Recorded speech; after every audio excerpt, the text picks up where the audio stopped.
하나님 만드신 최고의 작품, 최고의 명품입니다. 읽은 본문에 두 사람이 등장합니다. 한 사람의 이름은 우리가 잘 아는 것처럼 보아스라는 이름입니다.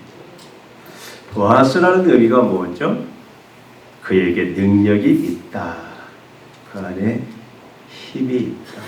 그런 의미입니다. 다른 한 사람의 이름은 없어요. 이 자체가. 뭐라고 표현되어 있습니까? 아무개. 이 사람 입장에서 참 기분 나쁠 거예요. 아무개. 왜 이 사람이 아무개입니까? 원래 이 말은 무슨 말이냐면 원어대로 보자면 이름이 없는 자다 이런 의미예요. 이름이 없는 자가 어디가 있습니까?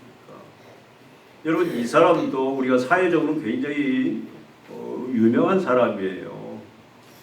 부자고 유지입니다. 근데 이런 사람을 가리켜서 뭐라고 말하냐면 성경이 의도적으로 지금 표현하고 있어요. 아무개. 우리 은장노님한테 아무개 하면 기분이 좋겠습니까? 이거 완전히 무시하는 말이에요. 성경이 의도적으로 이렇게 표현을 하고 있습니다. 근데 두 사람의 상황은 똑같아요. 똑같은 상황 앞에 있습니다. 이 사람들은 같은 율법을 알았고 율법의 한 제도인 고엘의 권리가 있는 자입니다. 여러분 고엘의 의미가 뭐라고 그랬죠? 기업 모를 자. 이 당시 모든 땅은 하나님이 주인이에요. 근데 하나님께서 각 지파별로 각 개인별로 다 나눠줬어요. 근데 이제 어려우면 땅을 저당 잡히고 빚을 냅니다. 그러면 이제 땅이 자기 소유가 아닌데 그러면 언제까지 기다려야 되느냐? 50년, 희년이 될 때까지 기다려야 돼요. 50년째는 다시 종들은 다시 자유가 또 땅은 원래 주인에게로 돌아가게 되어 있어요. 그런데 이렇게 저당 잡힌 땅을 다시 되찾기 위해서는 본인에게는 그럴 능력이 없을 때에 같은 친족 중에 대신 돈을 지불하고 사오는 경우가 있어요. 이걸 우리는 고엘 제도다. 대신 빚을 갚아주고 땅을 산다. 근데 1순위가 누구냐면 이 아무개입니다. 보아스는 2순위예요. 똑같이 기업물을 짠데 근데 두 사람의 선택이 다릅니다. 이 아무개는 처음에는 나는 이 기업을 내가 무르겠다. 그건 뭡니까? 내가 대신 빚을 갚고 엘리멜렉과 그리고 기럐과 말론 죽었지만 그들에게 나오미에게 다시 그 소유권이 가도록 해주겠다. 그렇게 한 거예요. 이게 고엘 제도라고 하는데 그래서 이 사람이 처음에는 이 이름이 없는 자는 그렇게 처음에는 하겠다고 했어요. 근데 또 무슨 요구를 또 했냐면 보아스가 아주 치밀하게 계대 결혼이라는 또 그 요구를 했습니다. 여러분 잘 알잖아요. 대를 이어가야 돼요. 하나님의 나라는. 근데 형이 결혼해서 죽었어요. 그러면 그 대를 잇기 위해서 동생이 형수와 결혼을 해야 됩니다. 그리고 그 낳은 자녀가 대를 이어가는데 그리고 그 동생도 죽었어요. 그럼 다음 동생이 이게 계대 결혼인데 이것이 성경에 있는데 지금 엘리멜렉의 가정은 더 이상 계대 결혼의 기회가 없어요. 엘리멜렉 죽었죠. 두 아들 다 죽었죠. 이건 자식이 후사가 없잖아요.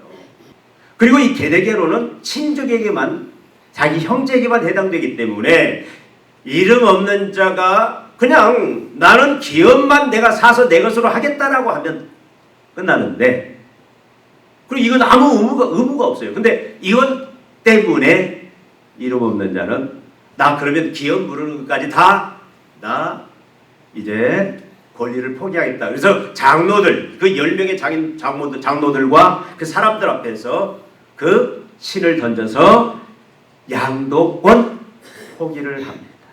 근데 보아스는 우리 잘 아는 것처럼 여러분 3장의 내용이 뭐였습니까? 3장의 내용이 하나님의 섭리였어요. 롯이 먹고 살기 위해서 이제 수수대라 남의 밭에 가서 이삭을 주었어요. 근데 하루 종일 있었던 일을 룻이 시어머니 나오미 가서 보고를 합니다. 3장에 보면은. 근데 나오미가 그 얘기를 쭉 듣고 보니까 갑자기 눈이 번쩍 뜨이는 거예요.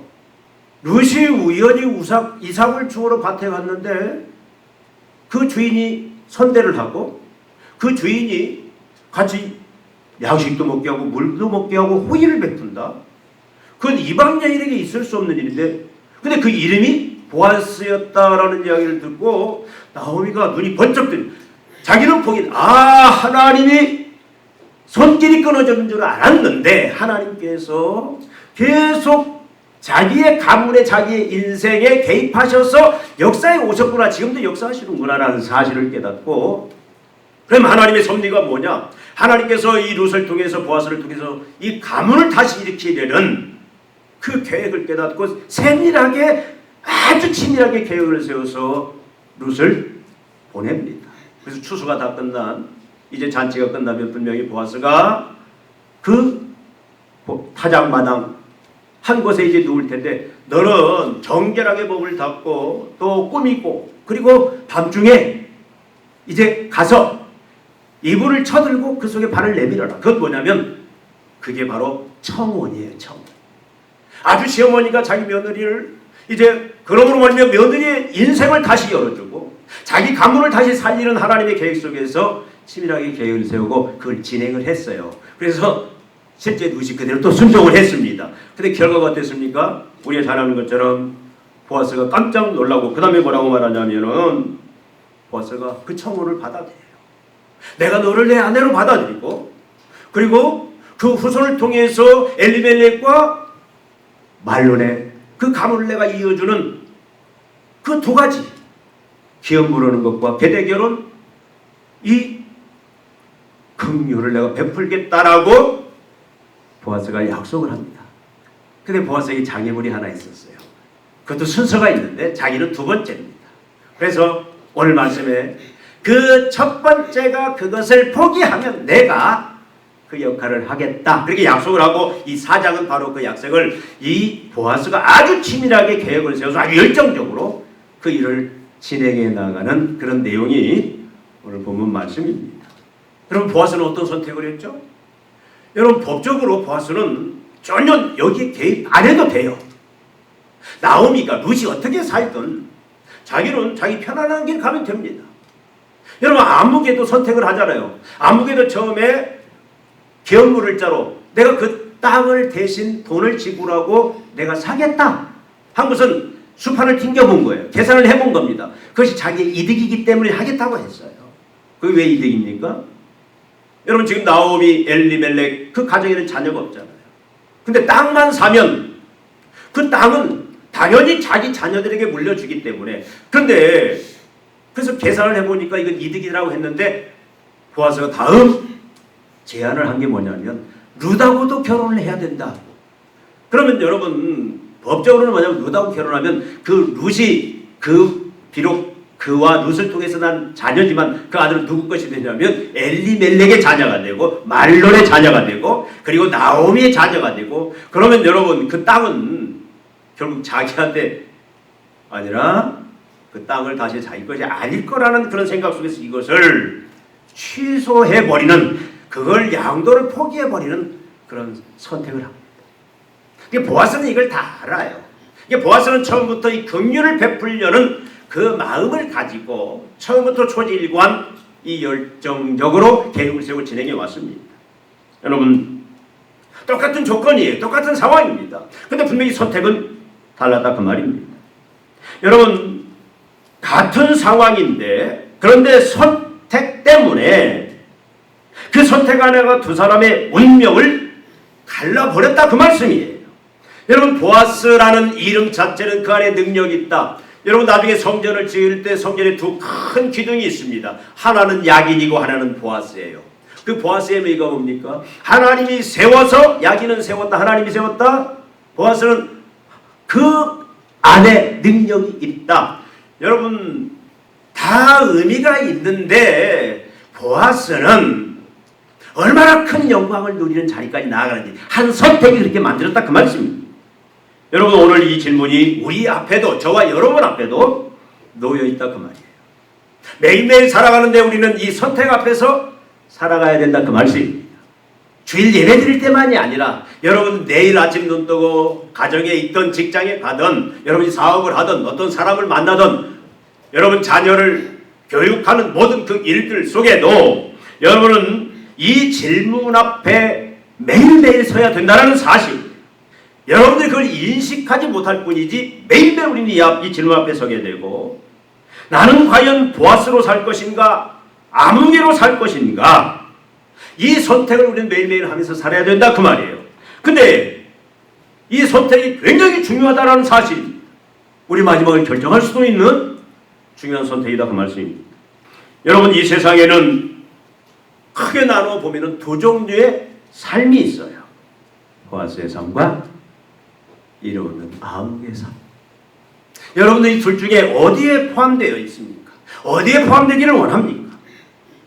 여러분 아무개의 삶은 어떤 삶이었냐? 의무와 책임을 다 하려고 했어요.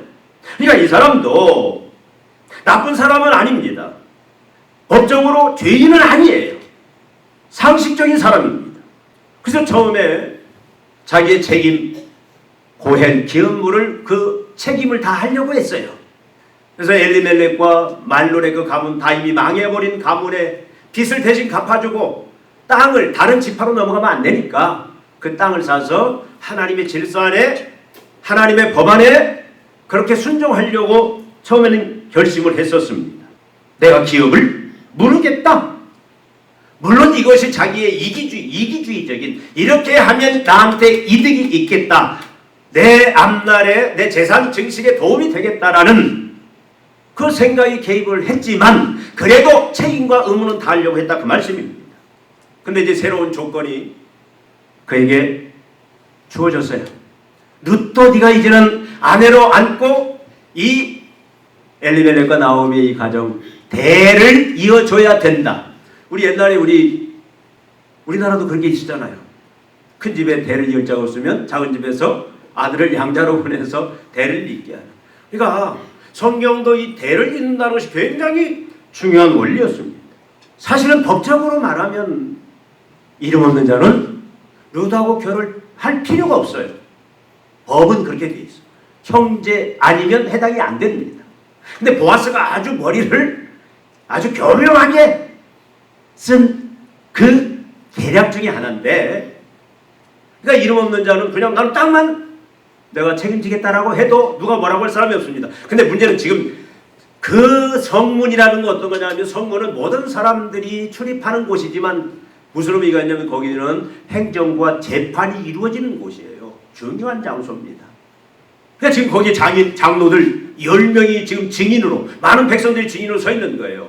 근데 만약에 여러분 이 이름 없는 자가 자기의 의무만 다하고 자기의 권리만 찾는다. 그래서 나는 이거 내가 돈 지불하고 땅 사서 내 것으로 만들겠다. 그러면 여러분 엘리멜렉은 더 이상 후손이 없으니까 그건 영원히 자기 땅, 자기 소유로 안정적으로 딱 고정이 되는 건데 너하고 결혼할 필요가 없어요, 법적으로. 근데 그걸 나오미 보아스가 던지니까 이게 도덕적인 딜레마에 빠지는 겁니다.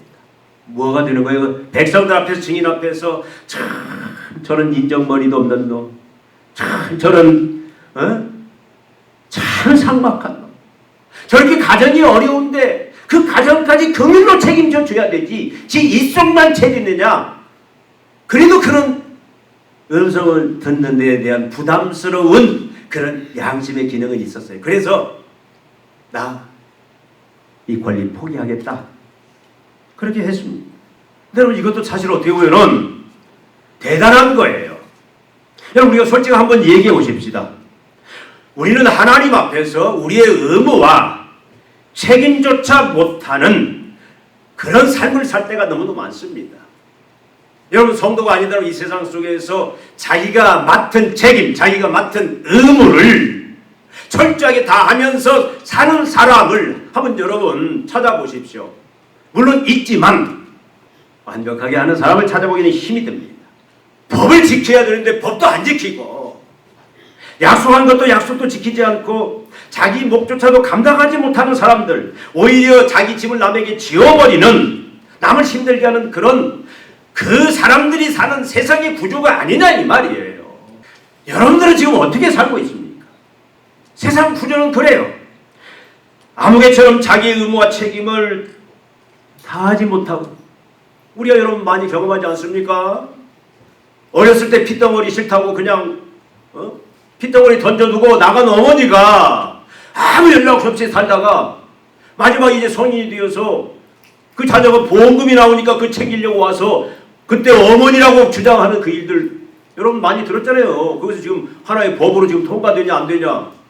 우리는 그런 세상 속에 살고 있어요. 이 속이라면, 자기 이익이라면은 의무고 권리고 책임이고 없는 그런 우리는 세상 속에서 살고 있는데, 어떻게 보면 이 사람이 그래서 처음에 자기 책임을 다하려고 했다? 어떻게 보면 이것도 참 대단한 것이고, 파렴치 않에 행동으로 나가지 않는 것도 어떻게 보면 잘한 겁니다. 근데 그 이상을 나가지 않았어요. 거기서 멈췄습니다. 여러분, 보아스의 삶은 어떤 삶입니까? 우리 보아스의 선택을 분명히 해야 되는데, 여러분, 보아스도 계산할 수 있는 사람입니다. 사업가입니다. 무엇이 어떻게 하면 돈을 벌고 어떻게 하면 이익이고 어떻게 하면 손해인지 그냥 탁 머리 한번 흔들면 다 답이 나오는 그런 대단한 경제가고 그런 사업가예요. 어리석은 자가 아닙니다. 여러분, 만약에 세상의 그 원리처럼 모든 사람들이 자기 중심으로, 지금 이 시대가 어떤 시대요? 왕이 없으므로 각기 소개에 오른 대로 자기 마음대로 살았더라. 자기 영광을 위해서 자기 주장을 하면서 자기 입속을 찾아가면서 살았더라. 사사시대 그런 시대입니다. 보아스에게도 그런 생각이 왜 없었겠어요? 근데 보아스는 어떻게 합니까? 그는 오로지 하나님 나라의 원리밖에 없었다 그 말이에요. 죽은 가족을 살려야 되겠다라는, 그것이 공동체에서 자기 책임이다라는 그런 생각을 가졌습니다. 이순이기 때문에 여기 빠져도 상관없습니다.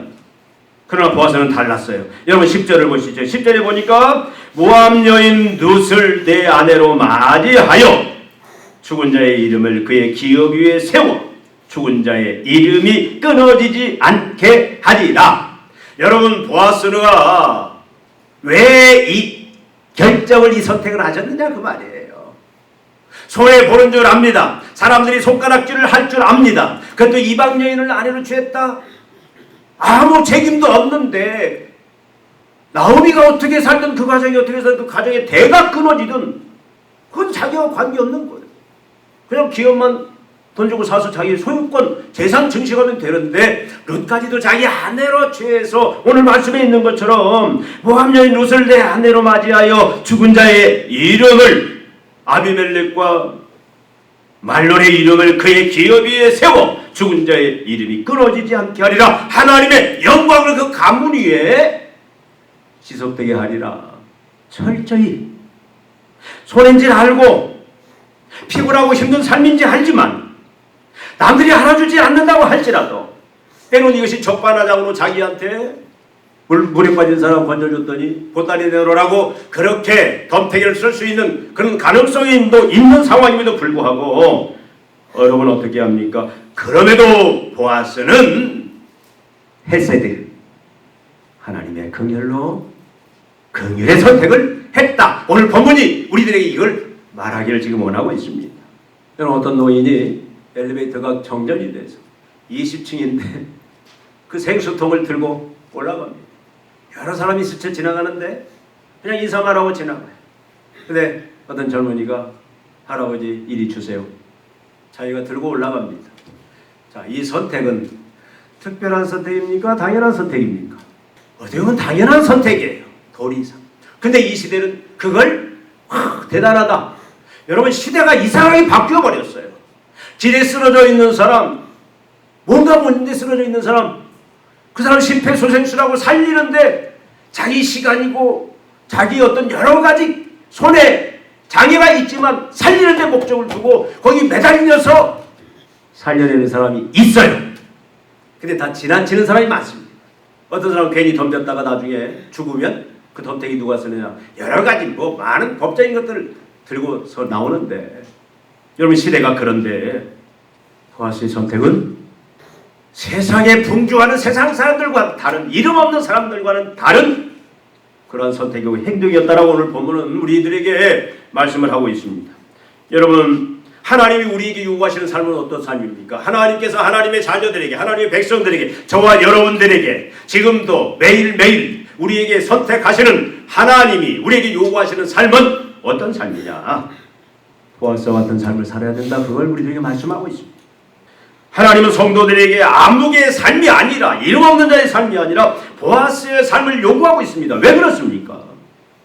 여러분 이미 다 신앙생활을 오래 하셔서 그 의미들을 어느 정도는 다 알고 있을 거예요. 하나님이 먼저 우리에게 헤세드, 그 긍휼을 베풀어 주셨기 때문이에요. 너희가 거저받았으니 거저 주어라. 이건 무슨 말이냐면, 여러분 헤세드라는 게, 여러분 성경은 어떻게 보면 처음부터 헤세드가 뭐라고 그랬죠? 하나님의 긍휼이에요. 여러분 하나님의 긍휼이라는 의미는 하나님의 전체의 마음 심정을 나타내는 겁니다. 어떤 사람이 길을 가다 강도를 만났어요. 거의 반 죽게 되었어요. 그러면 하나님의 자녀들은 당연히 어떻게 되냐면 그 사람에 대해서 불쌍히 여기게 됩니다. 불쌍하다. 그래서 그 사람의 입장이 되는 거예요. 이거는 공감이다. 헤세드는 공감이 먼저 있어요. 저 사람의 입장이, 그래서 저 사람의 아픔이 나의 아픔이 되고 저 사람의 고통이 나의 고통이 되고 내가 그 사람 입장이 되는 거예요. 이제. 그래서 사람들이 어떻게 합니까? 그 입장들은 많이 가지고 있어요. 그래서 어떻게 합니까? 안 된다. 참 불쌍하다. 근데 하나님의 사랑은 거기서 멈추는 게 아니에요. 안 됐다는 누구나 가든지 할 수 있습니다. 그런데 자기를 희생, 시간이든 물질이든 희생하면서 그 사람을 그 비참함에서, 그 고통에서 건져내어서 자유케 하고 해방케 하고 안식을 주는 것, 정상적으로 회복시키는 그것이, 그 행동까지를 우리는 뭐라고? 그것이 긍휼이다. 사랑이다. 하나님이 예수 그리스도를 통해서 우리에게 베푸신 그 사랑이 그런 사랑이었고, 예수님이 십자가에 죽으셨어요.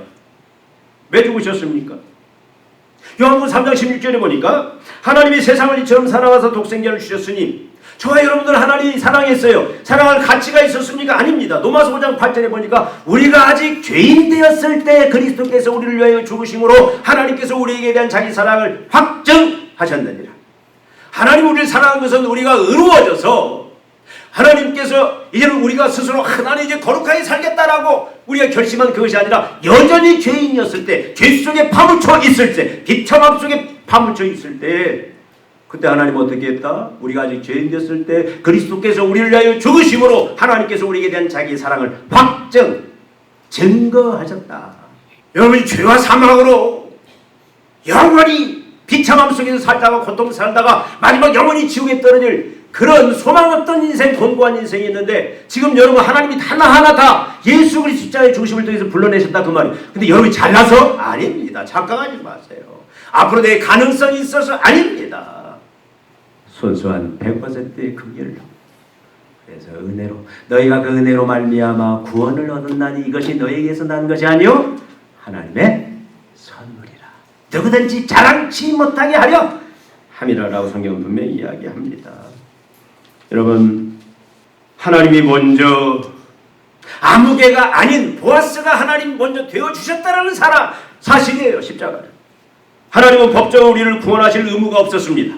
왜? 우리가 죄인이, 우리의 선택으로 우린 죄인이 된 거예요. 그러나 하나님은 친히 우리의 고행, 기업물을 잡아 되어주셨어요. 독생자 예수 그리스도를 십자가에 보내어 대신 죄의 빛을 갚게 하셨고, 죄로부터 우리를 해방시키셔서 자유케 하셔서 하나님의 아들로 인쳐주셨다 그 말씀입니다. 빌립보서 2장 5절 8절 여러분 잘 아시죠? 그는 근본 하나님의 본체시나 하나님과 동등됨을 취할 것으로 여기지 아니하시고 오히려 자기를 비어 종의 형체를 가지사 죽기까지 복종하셨으니 그 십자가에 죽으십니다.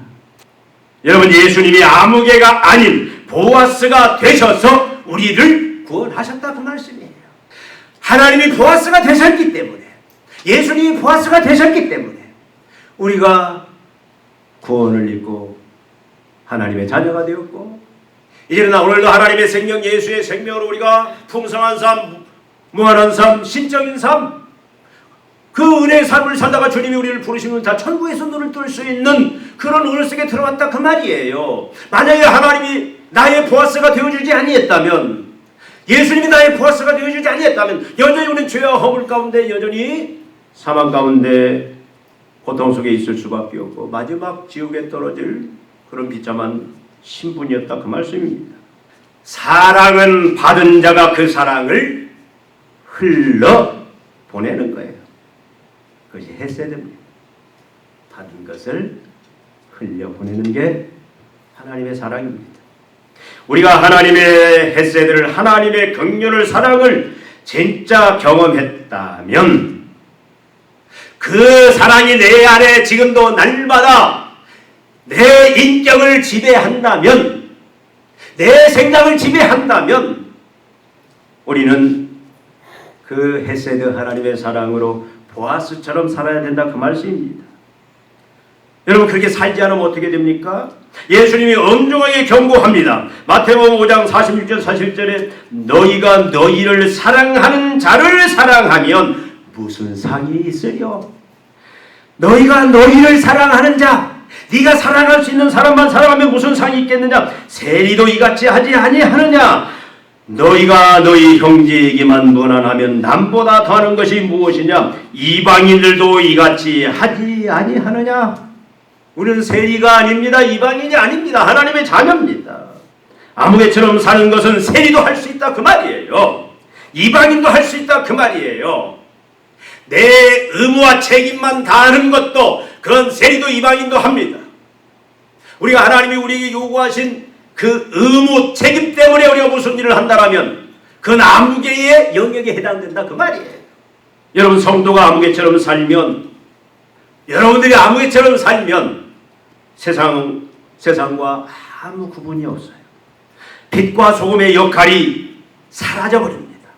예수님이 분명히 말씀합니다. 너를 고소하여 속옷을 가지고자 하는 자에게는 겉옷까지도 가지게 하며 또 누구든지 너를 억지로 오리를 가게 하거든 그 사람과 심리를 동행하고. 여러분 이 당시 로마 통치하에서 로마 관원들이 오리를 가져가고 오면 그건 법적 의무입니다. 해야 돼요. 로마는 원수입니다. 원수라 할지라도 우리는 의무와 책임을 초월하여서 벗어나서 그들이 요구하는 것보다 더 큰 사랑을 보여주라. 이게 예수님의 말씀이에요. 겉옷을 달라 하면 어떻게 속옷을 줍니까? 겉옷 주면 나는 밥 중에 얼어 죽는데, 오리를 가자 하면 얼마나 억울합니까? 내가 힘이 없어 당하는데 심리를 어떻게 갑니까? 근데 성경은 하나님의 헤세드, 하나님의 사랑을 입은 자는, 예수의 사랑을 입은 자는 하나님이 나의 보아스가 되고 예수님이 나의 보아스가 돼서 나를, 나의 고헬, 나의 기업 물을 자, 나를 죄에서 자유케 하고 해방케 그 핏값으로 사서 자유케 된 그 은혜를 입은 자들은 이렇게 살아야 된다. 성경은 우리들에게 그렇게 말씀하고 있습니다.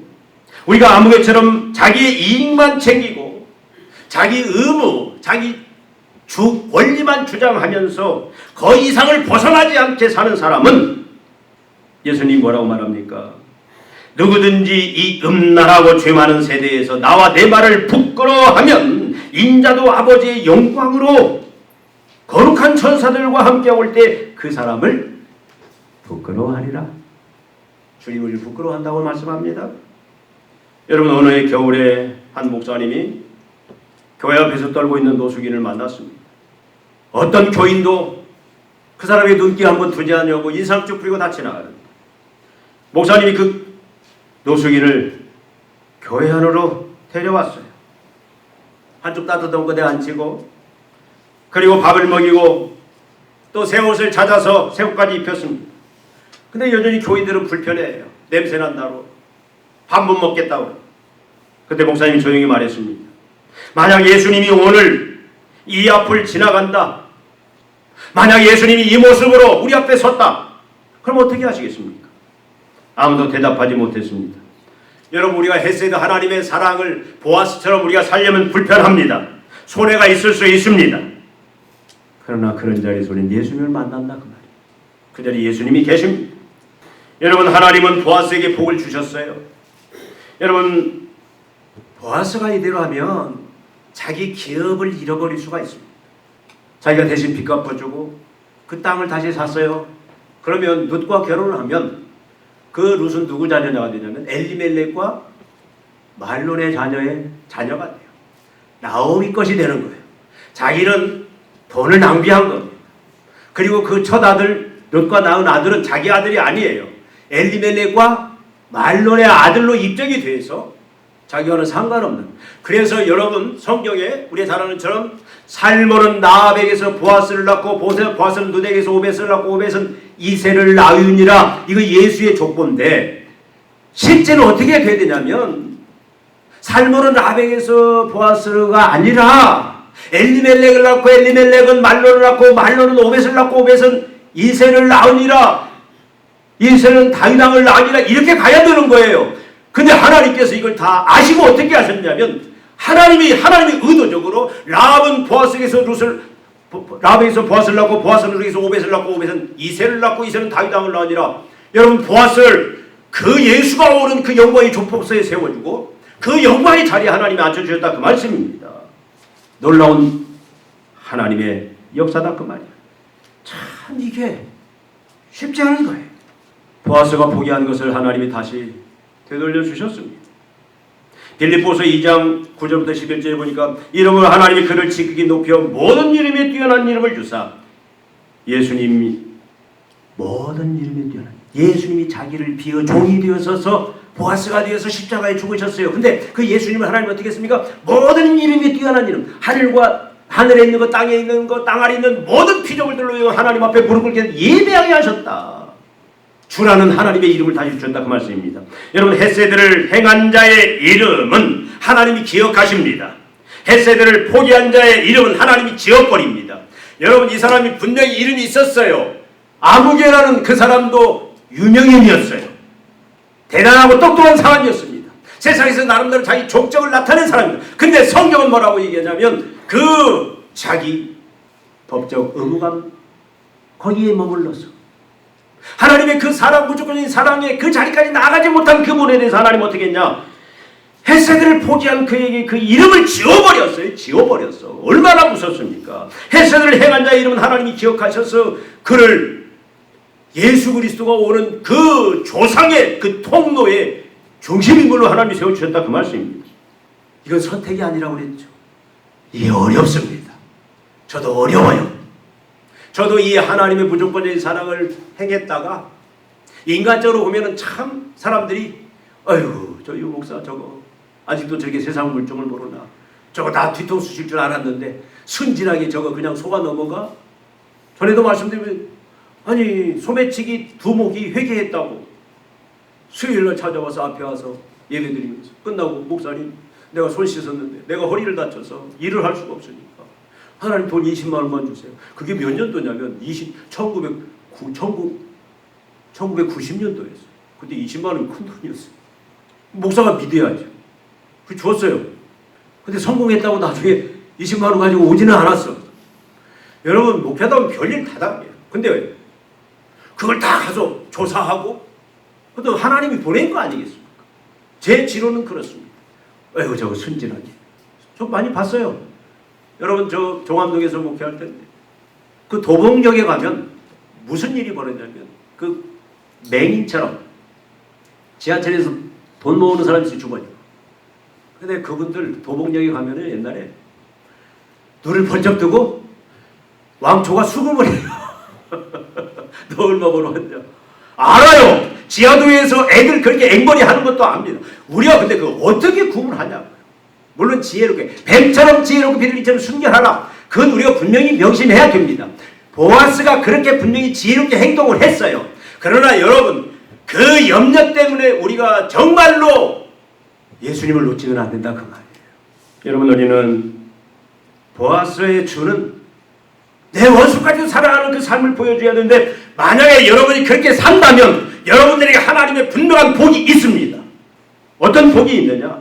여러분이 하나님 나라의 영광스러운 하나님이 여러분을 주역으로 주인공으로 하나님이 세우시고 동반하시면서 여러분들을 그렇게 대우하시면서 그렇게 일시키시고 마지막 천국 갈 때 와 내 주인공 같다라고 여러분들 그렇게 대접하실 거다 그 말이에요.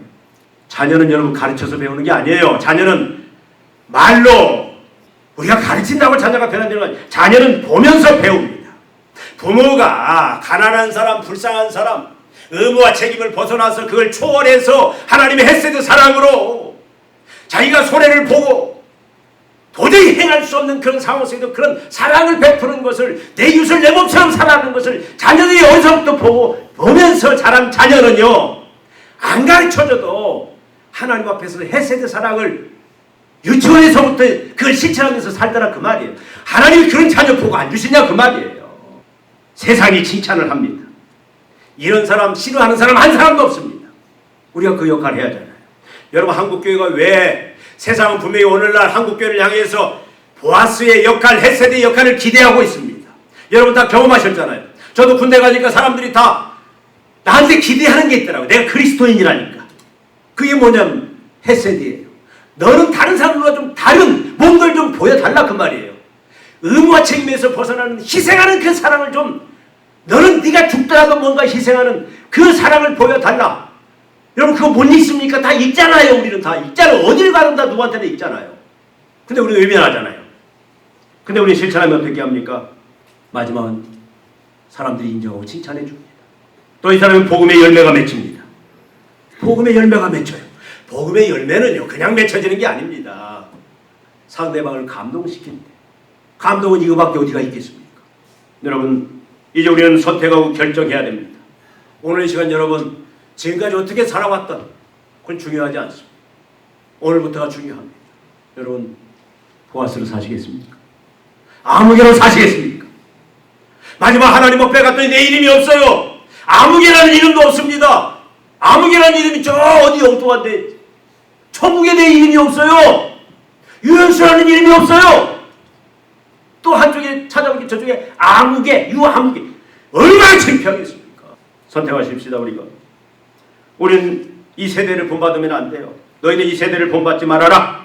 오직 마음을 새롭게 함으로 변화를 받아 하나님의 선하시고 기뻐하시고 온전하신 뜻이 무엇인지 분별하도록 하라. 성도는 이 세대를 본받으면 안 됩니다. 세상 풍속을 따르면 안 됩니다. 세상 가치관, 윤리관, 세계관으로 우리는 살면 안 돼요. 피곤해도 손해가 돼도 세상 삶이 알아주지 않아도 보아스의 삶을 선택하고 살아야 됩니다. 내 이웃을 내 몸처럼 내 모든 걸 다 던져서 내가 앞으로 어떻게 될지, 내 가정이, 내 사업장이 어떻게 될지 그건 계산하지 마세요. 사랑이라는 것은 주는 자 입장이 아니라 받는 자 입장에서 베푸는 거예요. 긍휼을 필요로 하는 자가 있다면 무조건 주라라는 거예요. 이것이 보아스의 신앙이다. 그래서 여러분, 우리가 이 시간 결심하고 보아스로 살아가고자 할 때 하나님 분명히 우리에게 힘을 주십니다. 필요한 건강도 주십니다.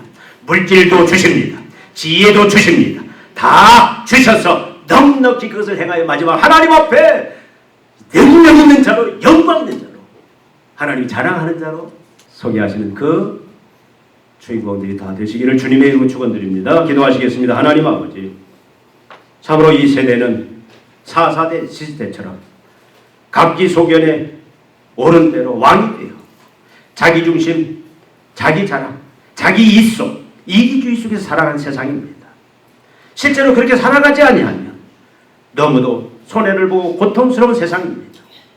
그러나 하나님 아버지, 우리에게 하나님께서 하나님의 긍휼 사랑을 이미 하나님을 통해서 예수를 통해서 보내주셨사오니 이제 우리도 그 사랑을 실천하며 살아라라고 우리에게 새로운 영광스러운 명령을 주셨사오니 아버지 하나님, 우리는 할 수 없지만, 우리는 하나님 아버지 참으로 무섭고 두렵지만 성령 의지하여 우리가 그 입은 하나님의 사랑, 일수의 사랑, 세상을 향하여 원수까지도 사랑하는, 오리를 가자면 심리를 가고 겉옷을 달라면 속옷까지 줄 수 있는 그런 믿음을 사랑하는 종들에게 다 부어주시옵소서. 우리 교회가 이 시대의 그 역할을 감당하는 교회 되게 하여 주시옵소서. 모두 다 하나님 앞에 영광으로 칭찬받는 자로 설 수 있는 주의 종들 되게 하여 주시옵소서. 예수님의 이름으로 기도하옵나이다. 아멘.